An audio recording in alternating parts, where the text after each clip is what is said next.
Good evening, everyone. I'm actually going to just change over to share my presentation slides. Oops, so we're not there yet. Let's get to the beginning. Right, that's better. So good evening, everyone. My name is Paula Perry, and it's a pleasure to be here for your Black History Month present celebrations. And I am going to be discussing the Black British history, and it's an introduction. So I'm an author of a book which I'm going to tell you about. No, let me stop. So why we're here is Black History Month. We're here to learn some new information or to remind ourselves of some information as well, and we're going to have actually a good time of knowledgeable information.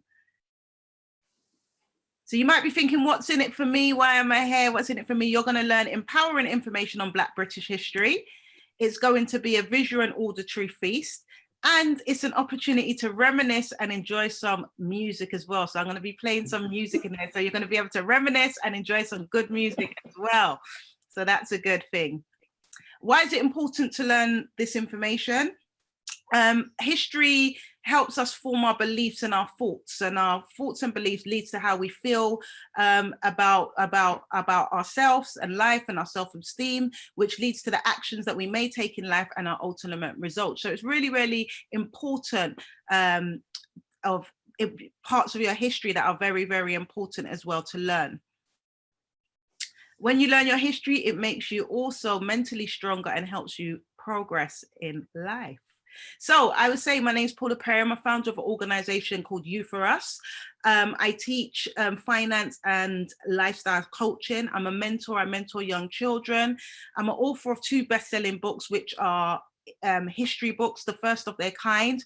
One's called Black British History, and I have a second book called 30 Black History Icons that I've co-authored. I'm an international speaker, and I teach Black history as well to Key Stage 3 students. So there's a few photos of me in presentation mode with young people of the books and so forth. So that's something that I absolutely love doing also. Here's 2 moments of mine that have been very precious to me.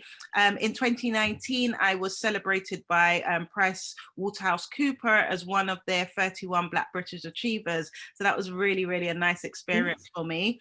And the second picture there, that's Anthony Joshua, who sent me a photo when he got the book saying, thank you for my brain food. So that's like something really, you know, when I woke up and I saw an inbox from Anthony Joshua, I was like, oh my gosh, you know, so that's something was also one of the proud moments for myself.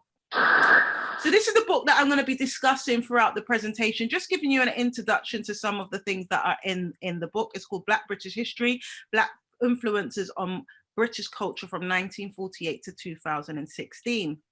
So just a little bit of information about the book. It is aimed at Key Stage 3 students, so that's 11 to 14. It's the first of its kind, written in line with the national curriculum, and it provides 32 lessons that are covering a wide range of subjects. So with politics, sports, literature, arts, medicine, and a number of other things in there that it's within there, providing of how Black people have influence or even being able to be involved in those areas and achieved excellence as well. It's aimed at parents and schools because many adults are unaware of the information in the book, so it's aimed at parents and schools as well. And slightly younger children can work with the book as well. So that's a little bit about the book. This is my team who's created the book: Robin Walker, Vanika Marshall, and Anthony Vaughan there. So our book starts in modern Black history. So we're talking from 1948 forward. So we focus on modern Black history.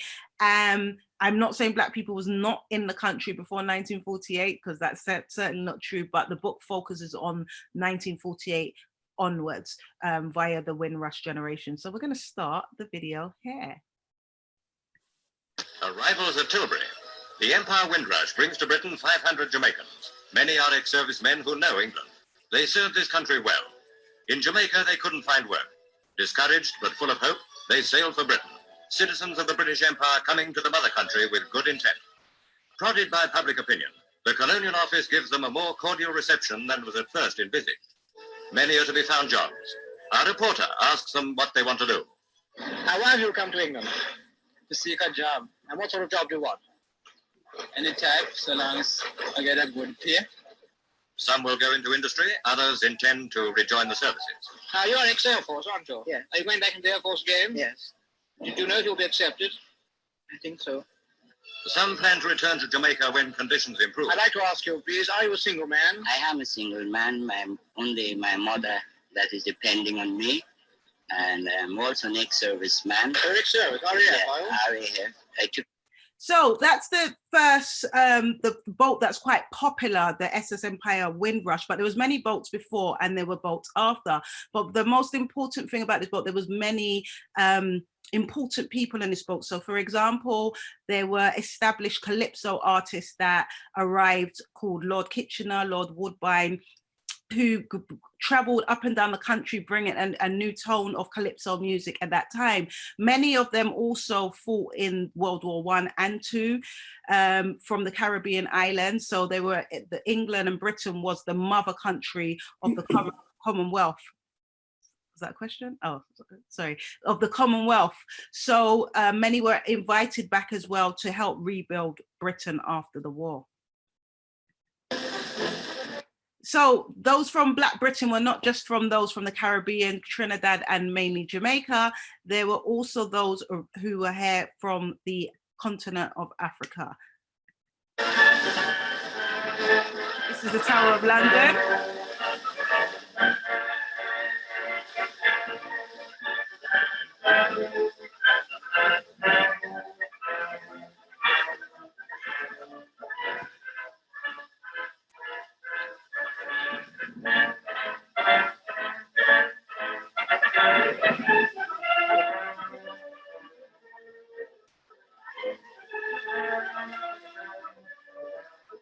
So the way they were dressed and the way they were greeted, they're definitely identified as royalty from Nigeria, probably from the Yoruba tribe.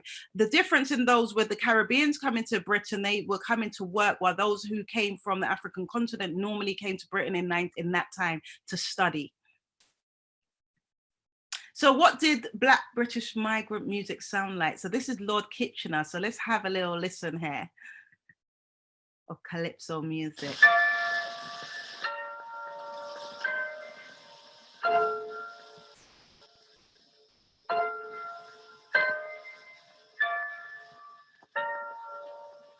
London is the place for me. London, this lovely city. You can go to France or America, India, Asia, or Australia, but you must come back to London City.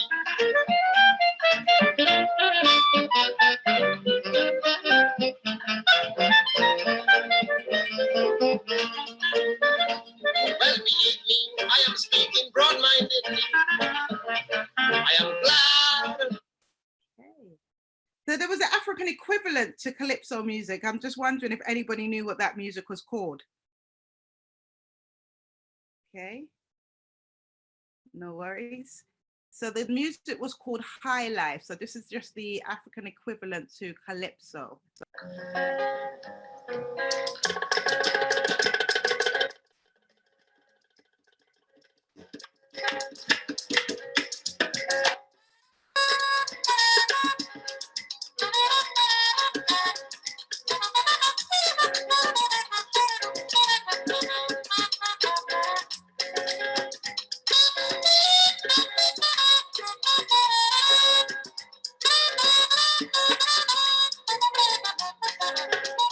So you can hear all the instruments in there. And I'd done an event yesterday and there was a few elders from Nigeria who loved this song and they actually got up and actually danced and it was a beautiful thing to see. Does anybody know what's going on here or what may be going on here? Feel free to say in the chat. I don't mind carrying on if there's nothing there. Drama. Sorry? Drama. Drama, yes, yeah, it's a drama. It's actually a West End play in 1948 with an all-black cast called Calypso. Edric O'Connor was one of the leading actors in this and one of the first established actors as well. So this was in West End in 1948, a West End play called Calypso. So in 1951, the TSSPO performed at the Festival of Britain. Let's have a little listen. They play on oil drums, the Trinidad All-Steel Percussion Orchestra, on instruments called ping-pongs, kittles, booms, and cutters.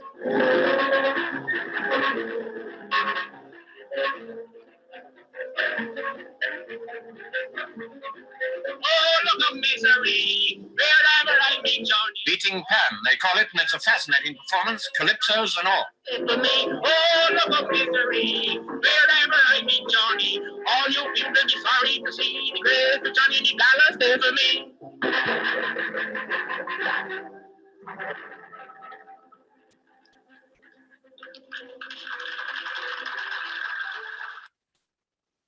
Winifred Atwell became the first music star to enter mainstream. She studied at the London Royal Academy of Music. In the 1950s, she had several #1 hits in the charts. She also was one of the first and was in on many British TV series in 1954 and 1955. She was also requested by the Queen many times to play, and is known for her to ask for encores. Would it be interesting to hear what Winifred Atwell sounded like?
So Winifred Atwell was from Trinidad, and she's still, up until this day, the only female instrumentalist to reach #1 in the charts.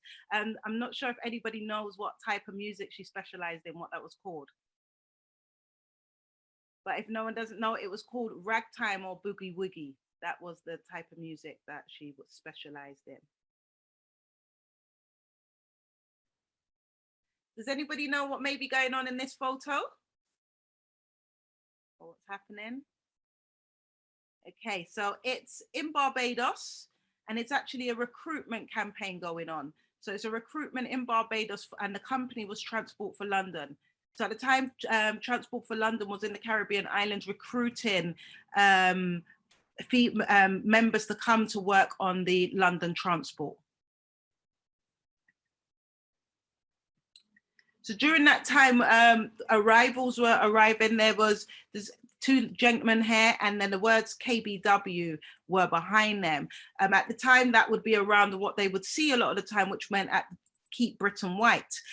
So there was a few racial tension at the time with the Caribbean community arriving in Britain, and the racial tension with the host community.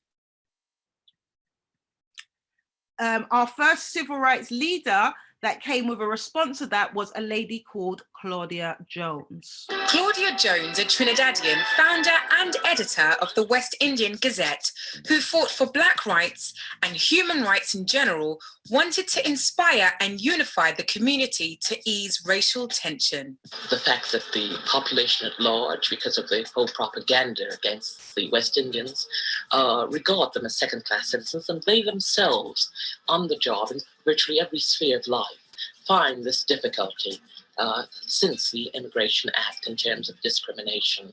Alongside Edric Connor, she organised and directed the first Caribbean carnival-like indoor event, Cabaret Style, in 1950. So the carnival that we have now, the huge, big, worldwide known carnival, originally started by this lady called Claudia Jones. And it was an indoor event, a beauty pageant it began with to ease racial tension. So now we've got that huge carnival now. I'm not sure if many people realize where it originally stemmed from, but that was the reason why it was originally started, to ease racial tension and to bring communities together. And we've actually got a clip of that the BBC showed on television at the time. In a famous London ballroom, a West Indian get-together. A Caribbean carnival, they called it, I believe. Cool, elegant, and there is the date.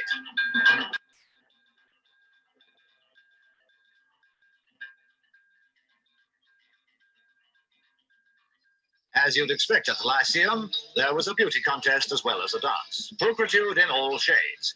And from so many shapely girls, how to choose the most beautiful of all.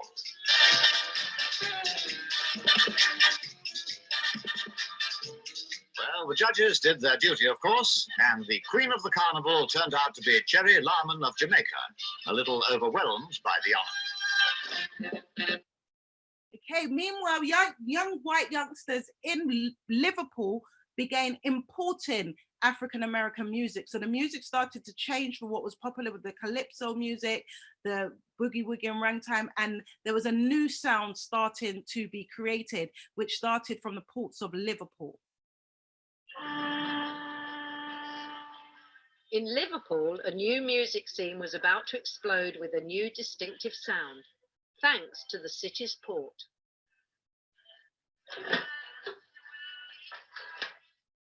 Ernie Seeley was a teenager when he bought the latest thrilling sound from America off a sailor who worked on the transatlantic ships between Liverpool and New York. Up here in his loft is that cherished first single and the dance set he played it on. These American records were, something different. Unfortunately, there is now a wait for the valves to warm up. So I purchased one and I took it to a youth club and I put it on a record player. You broke my heart because I couldn't dance. You didn't even want me around. And now I'm back to let you know I can really shake them down. This was soul and rhythm and blues, heavier and more raw than anything experienced before. Kids all over Liverpool were inspired to pick up guitars and copy the sound. Beat music had arrived. Ever since Liverpool became a great port, these have been its characteristic noises. But today, it's famous for another sound. This. Oh, my potato, yeah!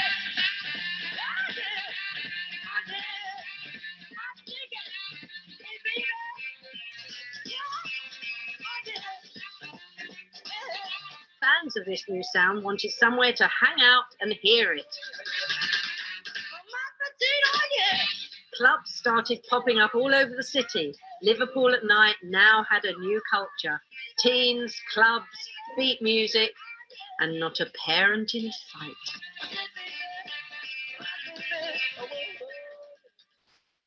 So that sound was being mimicked by artists and groups coming together. Cliff Richards, Cilla Black were all imitating that African-American sound. So that tune that was playing was The Mashed Potato by The Undertakers. Would it be interesting to hear what the original sounded like?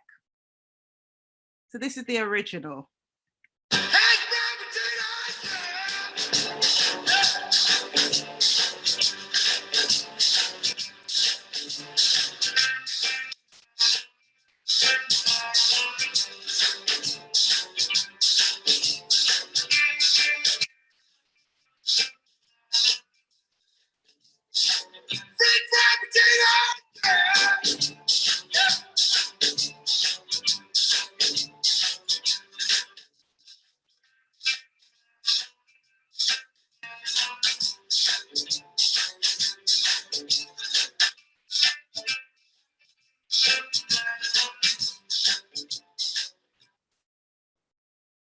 Did anyone recognize the main voice there? So that was a young James Brown in this video.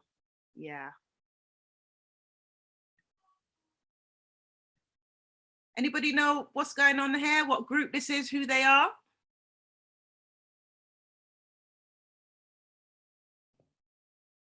Anyone? See if anyone's in the chat saying anything. Beatles? That's the Beatles. Yes, correct. So it is the Beatles. And that gentleman there, this black gentleman here, that's Lord Woodbine. So Lord Woodbine is the Beatles' early mentor. He's noted to be said he's actually the missing Beatle. So that's Lord Woodbine there. So meanwhile, a new Jamaican sound made its way to Britain. So a new Jamaican sound, we've gone through Calypso, there's the American rhythm and blues going on. A new Jamaican sound has made its way to Britain. Does anyone know what that sound may be or that music was? Let's just, I see a comment in the chat. Let me just make sure no one's not said anything there. Okay, Sophie is saying the Beatles, reggae, not reggae, Sophie, it's before reggae. Let's have a listen. Since 1959, the West End of Kingston, Jamaica has throbbed with a musical beat. A hypnotic sound of surging excitement and power. People hearing it became caught up in a frenzy and couldn't help moving to this pulsating, almost religious beat. This is ska.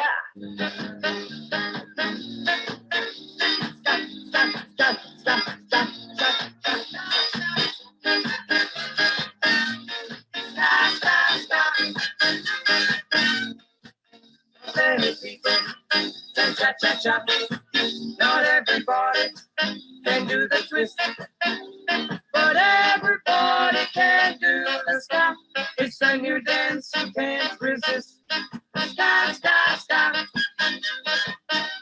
Jamaica ska. Now everybody can do the ska. It's a new dance that goes like this. Now, bow your head. Swing your arms. Shake your hip. Now do a dip.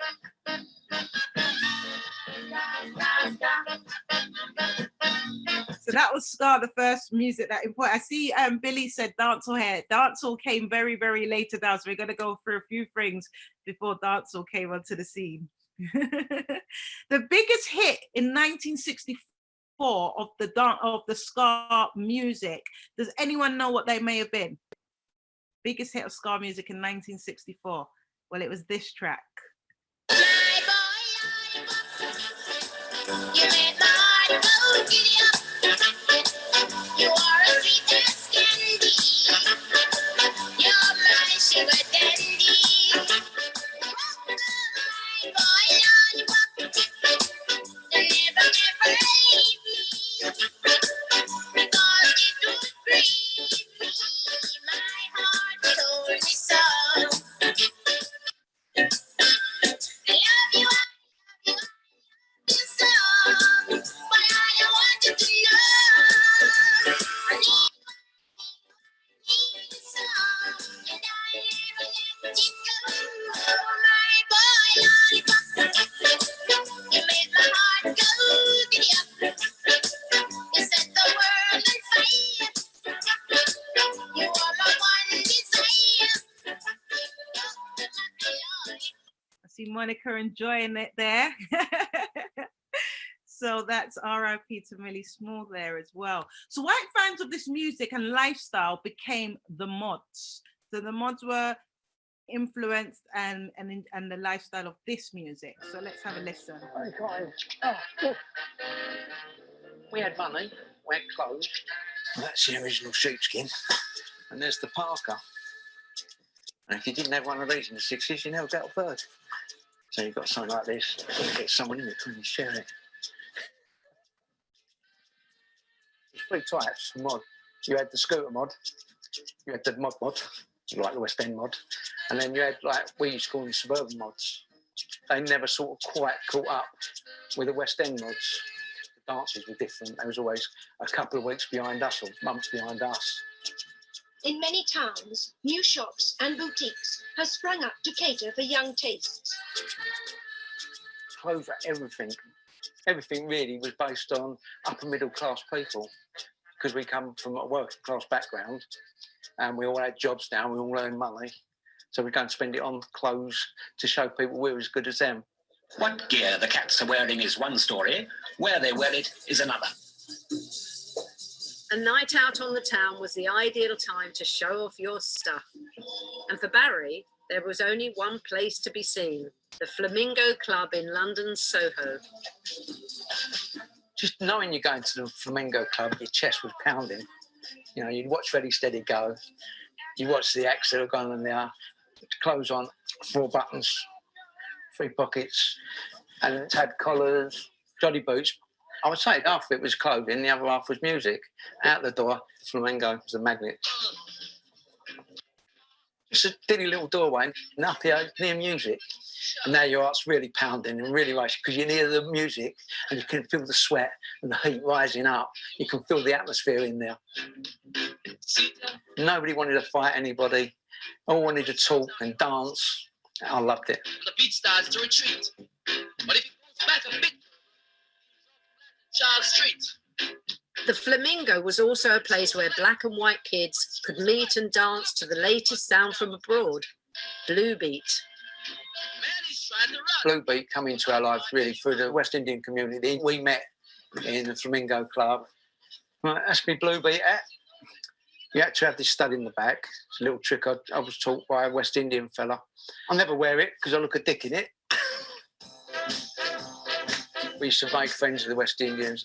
They used to have their house parties. We get invited to their house parties. But as you walk in, the sound system, everything's shaking, everything's beating, everything. You can feel it in your chest as you move around in the room. You can just feel that music. Madness, they call it madness. So the biggest style icon for the male mods was Prince Buster. So in Bristol in 1963, it was a centre of Black Britain's political struggle here. Now, when doing my research for the book, this is one thing that what popped out of me about this political struggle, that everybody knows who Rosa Parks is and the importance of Rosa Parks. But what I didn't realise that in 1963, there was actually a bus boycott held in this country in Bristol.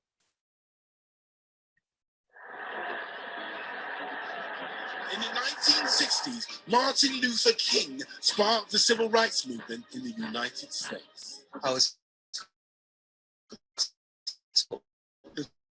doing, so I decided because this was a de facto segregation city. In those years, it was rampant. It was wide. You couldn't move one way without you face racism. Yes, brother. We would look down on the simple term. Would look down on, you know, as nobody. Black people couldn't get a proper job in Bristol here because of racial prejudice. We used to call it colour bar. I decided that I would go for drawing attention to racism, taking on the Bristol Bus Company because it was the most powerful employer in the city at that time. I mean, you come to look at it this way. When old Beeching drops his act, there ain't going to be enough work for the whites, let alone the blacks. We got enough our job now to get a working wage. If we don't get our bit of overtime, we can't live. If they come down here, they'll work all hours God give them. They were just saying, you don't want blacks, you don't have it, we don't have it. We should all be out of work if they start coming on, they start ruling the country before long, won't they? What would you think about coloured people coming to work on the buses? I don't like the idea very much. Why not? I wouldn't like to work with them at night. There's no law against racial discrimination. No, you weren't protected by laws. There weren't any. Well, I think majority of them are just ignorant. This is and always has been a white man's country. Therefore, I'm sick of the arrogant attitude of coloured people in this country. There's a problem of unemployment at present, and if coloured people are employed on public transport, I will walk before I use them. So when I began the campaign, I asked Guy Bailey if I could use him to open up the debate and see if I could get him a job on the buses. He said he would have been brilliant.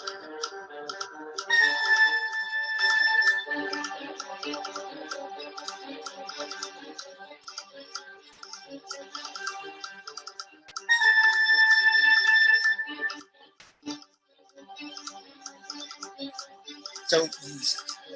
Don't use that facility. Leave it alone. The best boycott brought together blacks and whites in a fight against racism. The protest became part of a much wider movement. First time a prime minister in this country has actually supported a black-led campaign against racism.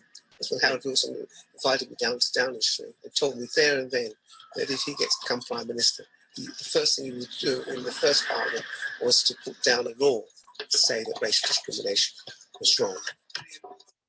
So the bus boycott went on as it was stated, and the bus company actually turned their tune and did start employing black people into the bus company. But I don't know how many of you were aware that there was a bus boycott in the UK, in Bristol, in 1963.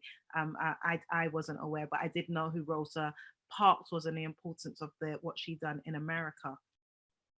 So those types of activities, there was also this struggle in the Oxford Street and Regent Street, and these things led to the first race relations acts being proposed and put in place in Britain. And one of them upset a certain Wolverhampton MP. I don't know if anybody knows who that was, but it was Enoch Powell. And Enoch Powell done a speech called the River of Blood speech that caused a lot of racial tension from that. But what's quite ironic about Enoch Powell is that a couple of years before, he was actually the MP of health, and he invited a lot of surgeons, doctors, nurses to Britain when he was the MP of health. So another sound made its way to Jamaica, made its way from Jamaica.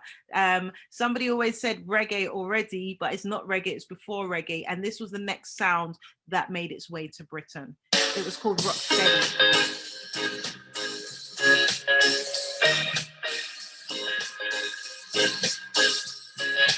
Oh, oh, seven. Oh, oh, seven. At Ocean 11. Who boys are go real? What's them out of jail?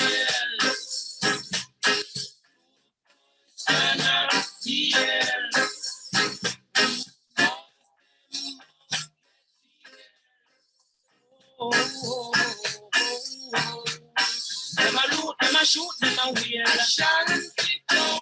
And the fans of this music and lifestyle were the early skinheads.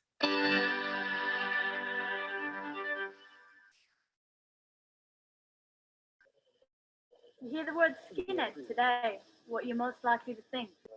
Someone with a shaven head who sniffs glue and carries out violent racist attacks. But that's only a very small part of the picture.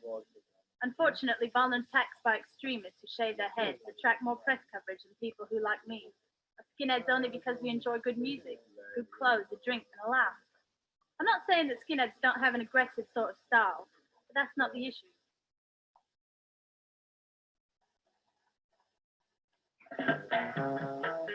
For a start, if you go back to the origins of the cult, original skinhead music came from Jamaica in the form of ska, rocksteady, and reggae, and clothes and style were influenced by Jamaican rude boys. Most people associate Bob Marley with his popular reggae hits, but if you're a self-respecting skinhead, you know that the Wailers' early tracks are ska, and to this day, artists such as Desmond Dekker, Prince Buster, Nora Dean, John Holt are all skinhead favourites. For a cult to have its roots so involved with black culture, it can't only be made of neo-Nazis. I mean, there's black and Asian skinheads as well as white. Okay. So the third sound, somebody's already said it. This is the third sound of music that brought its style and culture to Britain was reggae now.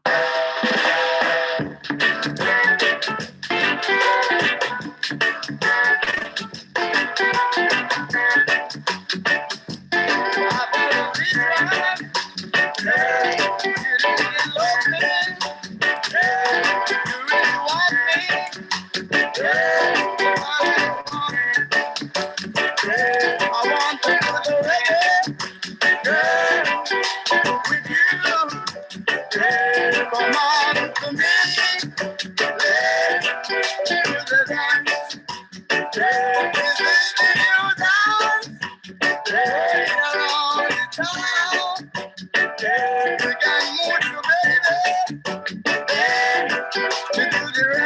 to do the reggae, reggae, reggae, reggae. Come do the reggae, reggae, reggae, reggae, reggae. Hey, da, da, da, da, da, da.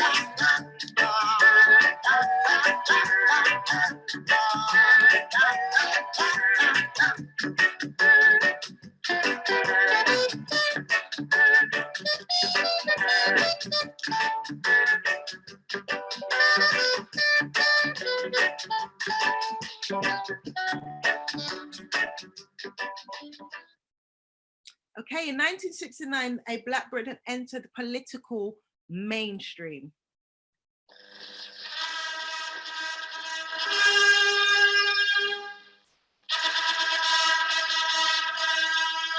Fabulous imperial state crown, Her Majesty walked slowly through the gallery. Traditionally, the Earl Marshal and the Lord Great Chamberlain walked backwards before.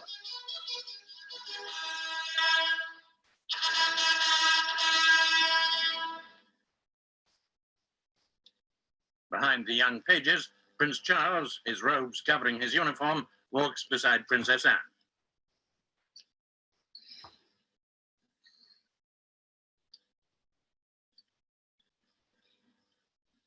Awaiting the arrival of the monarch, Lord Constantine, the Archbishop of Canterbury. So Lord Constantine here was the first Black male into the House of Lords. He also was a West Indian cricketer, a lawyer, and he ended being the High Commissioner of Trinidad, the UK Commissioner, High Commission Office of Trinidad. So the new Jamaican music supported a rebellion and political resistance for down-pressed people. So reggae music started to change. It started to speak out and have a resistance against what was happening and the injustice that was happening. So you had Bob Marley singing music like this. Get up, stand up, DGA, stand up for your right one more time. Get up, stand up, DGA, don't give up the fight. Get up, stand up, stand up for your right. You get up, you stand up, don't give up the fight. And the white fans of that music at the time would have been the punks, because punks were seen as an outclass to society. And before there was actually punk music, punks used to listen to reggae music. They would have reggae DJs in the clubs before there was actually punk music. So the next political struggle was the Mangrove Restaurant in Notting Hill, became a centre of Britain's next political struggle. The Mangrove Restaurant was a central meeting place for Black spokesmen, community authors, artists, and musicians. And in between 1969 and 1970, the authorities raided the establishment 12 times. This led to a protest which ended in violence, and there were 9 youngsters, young people that were arrested. Now, the reason why this case was so important is that it's one of the longest trials that happened. It happened over a 10-week trial. A few of the young people were representing themselves. They were charged with a number of different charges, from affray, hurting police officers, and they represent, and the case went on for 10 weeks. What was so important that the community really came behind them and rallied outside the courthouse for the whole 10 weeks. And after the court case, they were actually all acquitted from the charges that they were charged with, and that was they ended up being called the Mangrove 9 as well. So Black History Month started in Britain in 1987. We celebrated 30 years in 2017 of 30 years of Black History Month being held in this country. And this is one of the activists that actually started the campaign to have a Black History Month. And this is one of the reasons why he started. Before Marcus, that is his son, 6-year-old, went... Oops, sorry. Before Marcus, that is his son, 6-year-old, went to bed, he came to me and asked, "Mom, why can't I be white? This really disturbed my mother. So I called a meeting and we discussed it within the unit, ethnic minority unit. We discussed it, and there's something had to be done. So what had to be done?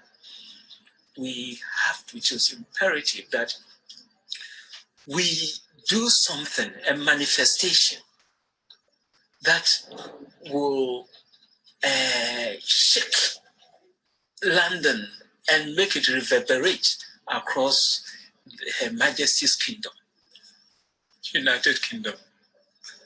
So we said that, okay, Africa, what has Africa contributed to the world? We had to bring it home. So we said that we organize activities to celebrate Africa's contribution to world civilization from antiquity to the present. What's also important is, I think, is help to understand the Commonwealth Institute in October. That's when we got it. So we then said, or I said, let's hold an event like this every year. Because, of course, the idea of Black History Month comes from the United States of America, and they hold theirs in February. But the purpose specifically of Black History Month was to ensure that the experience and the contribution of Black peoples to this country was no longer ignored and marginalised, as it had been for centuries, not even decades, for centuries. So that was Linda Bella. She actually was the person who actually implemented Black History Month. So in 1987, there were the first Black people who entered into the House of Commons. This was when Diane Abbott was actually receiving As the returning officer for the constituency of Hackney North and Stoke Newington, I hereby give notice that the total number of votes given for each candidate at the election is as follows. Diane Julie Abbott, Labour, 18,912.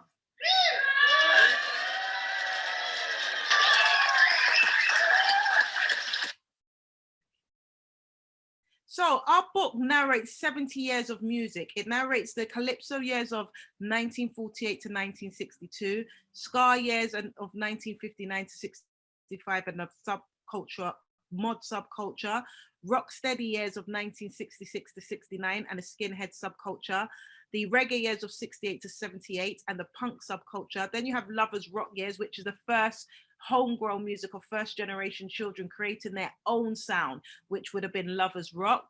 You have the two-tone years of 78 and 83, Black British Soul years, jungle years of 89 to 95, and garage and grime years. So that's more new generation, because again, garage and grime is a homegrown sound, and even the grime sound that we have now, it was a music that mainstream rejected.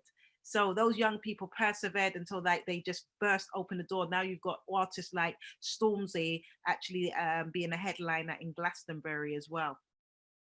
But also narrates 70 years of different struggles. So anti-Black violence, Claudia Jones and the birth of the carnival, Bristol bus boycott, Enoch Powers' speech, the Mangrove 9, Notting Hill Carnival, Rock Against Racism, the years of confrontation, the so-called loony left, and entering mainstream. So it went from this, where you would have signs around that said no blacks, no dogs, no Irish, to street names being named, civil rights leaders on stamps, Olympians on stamps, more street names, coins being minted. You have world-known books that have turned into TV series, a lot of architectures as well. And this is a stamp of Naomi Campbell in Austria. So I actually said at the beginning that I do teach Black History to Key Stage 3 students, and this is a BBC News interview about that.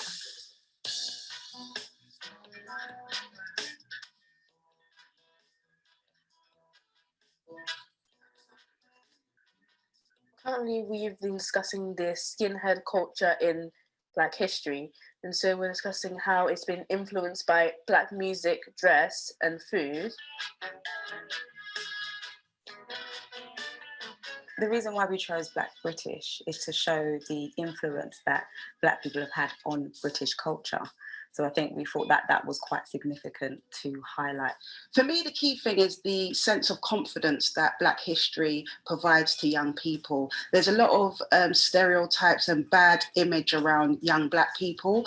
And in order for them to receive information of positive images, it's very crucial for me. Black History Month means to me a lot because I can learn about what's happened before and bring it into the present. Black History Month means to me discovering another side of me that I've never heard of, and discovering my roots all the way from my origins as well. Black history to me is 365 days. However, we do have a month. It's about acknowledging achievement, positive images, and having a sense of pride in what has happened before and give us a sense of what we can do for the future. So that was the TV. So here's some faces you may recognize that has the book. So it has been very popular in terms of the book as well. And that brings me to the end of the presentations, ladies and gentlemen. So if anybody's interested about the book, you can obtain a copy. I'll have it signed for you and sent to you if you let Nancy and that know. And that was just a short introduction to Black British history. So I hope you enjoyed the presentation. And if anyone's got any observations, questions, or anything they learned that they didn't know prior, I'll actually stop the sharing now. I think it was a brilliant presentation, and I know it's hard, isn't it, when it's all quiet like that, but like I said in the comment, I just hope that history is written into our curriculum in the way that it should be and not have to be confined to weekend initiatives. But I really appreciate you and sharing today, and I'm going to put myself back on mute because my dog is being a pain. Thank you, Sophie. Yeah, thank you, Paula. Does anybody else have any questions or any comments? Monica, I think you're on mute though, Monica. So that's it. Oh. Yeah. No, just to say that a lot of what Paula was sort of talking about resonates with me. And I think, you know, I'd like to see Black History Month taught in more schools, you know, up and down the country. And also, as parents, we have an important role to play, you know, parents that have come from the West Indies, to teach our youngsters about Black history. Because at the end of the day, and I've always said this, Black history is not just about Black people, it's all our history. And well done, Paula, you know, very interesting. Thank you. Appreciate that. Thank you, Monica. And that was one of the reasons why we wrote the book, because although it's Black British history, it is British history. And while it will be given a sense of pride and help raising self-esteem to young Black children in school, it also for other races to be able to allow them to bring knowledge home and also break stereotypes as well when they learn new information. Thank you. And at this point, so sorry, I've got to shoot off. Sorry about that, folks. And I'll catch up with you. Well done. Bye-bye. Thank you, Monica. Thank you. Bye. Bye, Monica. It's very brilliant. Bye. Bye. Yeah, thank you very much for your time and for that presentation, Paula. I was scribbling down lots of notes. I've learned lots. Just interested to know maybe like your perspective or your take, maybe like two questions on when we just mentioned there about Black History Month and Monica saying it should just become mainstream and everybody's history. Obviously, we need now a month because we've got centuries of catching up to do and sort of imparting that. So two things. I've been researching Black history since, you know, joining Octavo. Morgan Freeman said that he doesn't want his history confined to 1 month. What's your take on, do you think that the future, what's the future? Is it to continue with a month, or would it just be our history is combined and it's not Black history, it is just our history, and you're represented as fully as everybody else. I think the key thing, that the reason why it was started, because there wasn't much Black history to start with. So it's about celebrating and acknowledging the contributions of Black people, not just in this country, world history as well. What would be good is, and one of the reasons why we created this book as well, is although it's history, it's got disciplines all over. So if things about how Black people have been successful in all different areas in school, for example, we could talk about geography and we can go back to Africa and creations of things. We can talk about, you know, in English, it could be in music, it could be arts, it could be in sports, it could be in all different. If that was more integrated in the schooling system, then it would be less likely needed to have a month, because you would be learning, you know, worldwide empires. So when we talk about empires in schools, we normally only talk about the Roman Empire and so forth, but there's the Mali Empire, there's a number of ancient African empires that could be included. So I think once we start having more of an inclusion, then it can be throughout the year as opposed to just having 1 month. That would be my view there. Yeah, so thank you. Great. And just the other point was that obviously the issue of now we're having a Black History Month is because we're trying to educate everybody and get Black history as part of the mainstream with everybody else, or whatever history has been taught.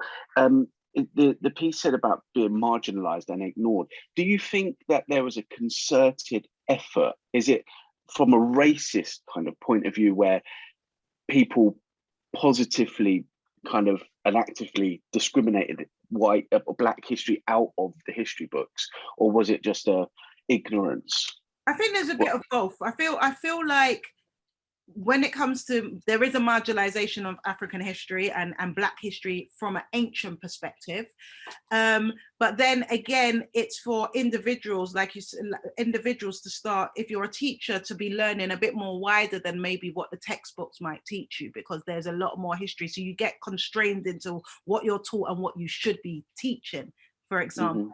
So I feel like it's for individuals as well, because it's not going to come to you to seek that information. So for example, I studied Black study for 4 years underneath a scholar called Robin Walker, who's one of the leading Black history studies in the country, and my knowledge was blown out the window, the amount of information that I was receiving. So yeah, there is a conscious effort to block it. And again, I think that's been through Black History Month, more information are actually coming out and people are a bit more seeking that information as well. That's great. One of the points that I made in the Optivo in the workshops that we had was Black History Month. Is it just about education, or is it about like a movement and trying to all come together? Is there an opportunity with the amount of Black people and white people that come together for Black History Month to get legislation passed to say that Black history should become part of the mainstream curriculum? So does it have an agenda rather than just educational? Should it also be It definitely can.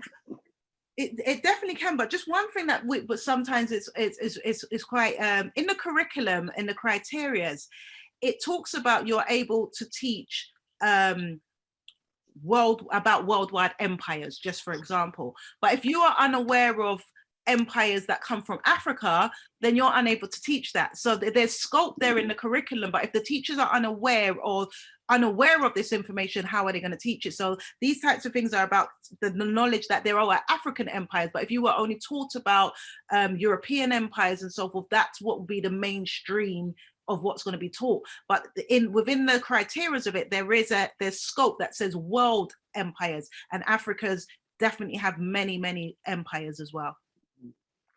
Yeah. Great, thank you, loved it, thank you. Thank you. I've got a question if no one else has yet. I was just going to ask whether there's any particular era of music throughout that time, Paula, that really resonates with you? Okay, resonates with me, it probably would be, so from grandparents, it will be the rock steady years, but from my parents, it will definitely more the Lovers Rock would resonate with me in terms of growing up. Any favourite songs, Paula? I've got quite a few, but I should have played one, but I've got quite a few. But Louisa Marks is one of mine. I'm not going to sing it, but there's a Louisa Marks tune that is one of my favourites. One of my favourite artists of the rock lovers rocks generation. Well, I've been shazamming all through, so I'm going to have to go onto Spotify and give that one a search now. Thank you. No, that was a brilliant presentation. Thanks ever so much, Paula. I hope everyone enjoyed it. Is there any other commentary or observations or any other questions before we wrap up? When's the next book coming out for before 1948? We want more. Yeah, that's a good question, Billy. We're actually working on that right now. That's a book that we're actually working on, that pre 1948 Black British history. So that's in the pipelines. Cool. I think perfect time for Christmas presents. I'll be getting in touch with Nancy and getting a few signed copies, and then I'll be looking out for your other books. Right, lovely. Thank you. I'll put my email address in the chat in case anybody wants a copy. Neil, did you enjoy the presentation? Yeah, it was great. It was great, Paula. It was great. Yeah, I was in the session last year, but I still feel like I picked up more this year than last year, which is crazy. I didn't think I could learn more from the same. But it was great. Thank you. Really good. Welcome. If anybody wants to add in what they're proud to be, that was the last thing for us to go over. You can add it in the chat, or you can say it out loud, or you can email it over to me. Whatever you're most comfortable to, or you don't have to do it at all. It's no pressure. I'll do one. Yeah, great. Thank you, Sophie. I'm proud to be someone who's always wanting to learn and just listen. So yeah, I think that is the lifelong thing that we all have to do, and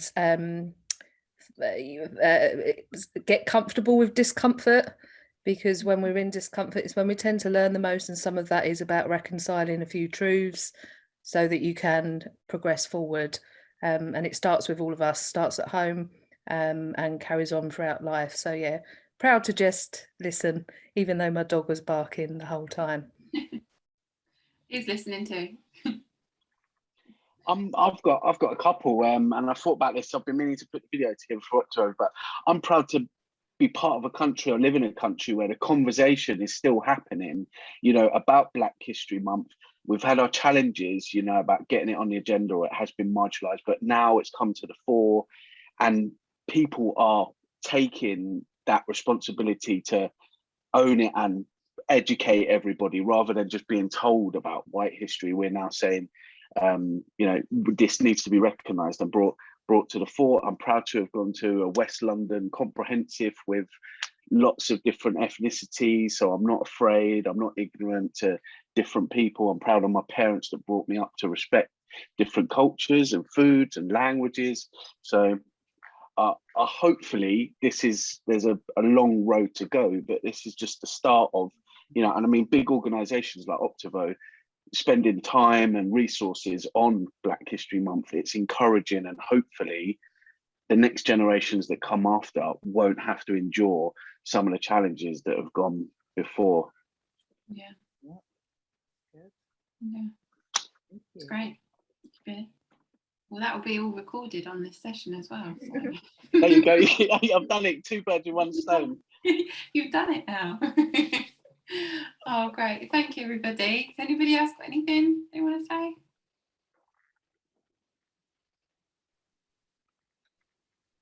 I never know if somebody's going to press mute and then I'll speak over them.